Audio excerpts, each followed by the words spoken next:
ففروا إلى الله إني لكم منه نذير مبين. Ada yang bertanya, ada pihak yang berpendapat bahwa suara dentuman di beberapa daerah Depok dan Jakarta merupakan tanda adanya kemungkinan adanya duhan di akhir zaman dan kemungkinan penenggelaman di timur dan di barat,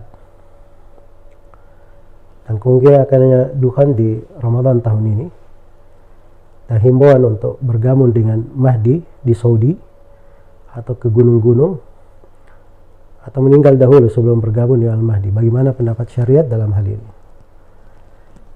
Ini dari hoax ya, dari berita-berita yang berasal dari dukun-dukun akhir zaman, para peramal-peramal yang bahasanya mengkaji Al-Quran dan Hadits, tapi hakikatnya berdusta atas nama Allah dan Rasulnya, menafsirkan dari ayat-ayat dan hadits-hadits dengan keinginan dan kehendak mereka sendiri.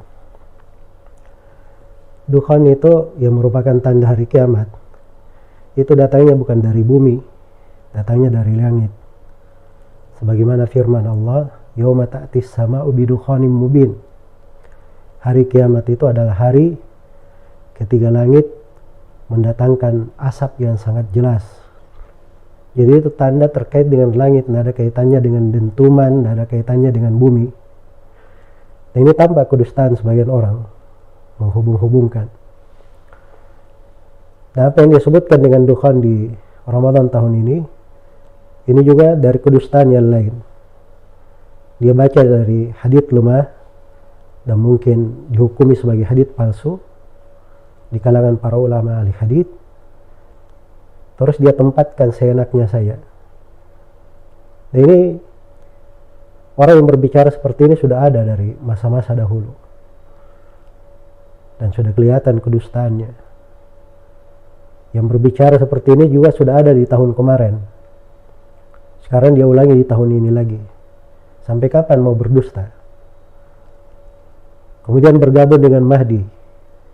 Ini juga dari propaganda jahat sebagian orang yang menganut pemahaman ekstrim di masa sekarang ini, dari Hizbut Tahrir, Ikhwanul Muslimin, atau kelompok-kelompok yang semisal dengannya, yang mengajak membangkang terhadap pemerintah, yang mereka anggap pemerintah yang ada sekarang ini itu tidak syah. Makanya mereka menunggu Al-Mahdi itu keluar supaya bisa bergabung. Iya. Al-Mahdi itu kalau dia adalah seorang pemimpin mengikuti syariat, maka dia pasti akan berjalan di atas sunnah. Kalau dia sudah muncul sekarang ini, maka Mahdi itu pasti akan memerintah setiap orang untuk tinggal di negerinya. Tidak boleh dia ikut kepadanya. Sebab itu hukum syariat.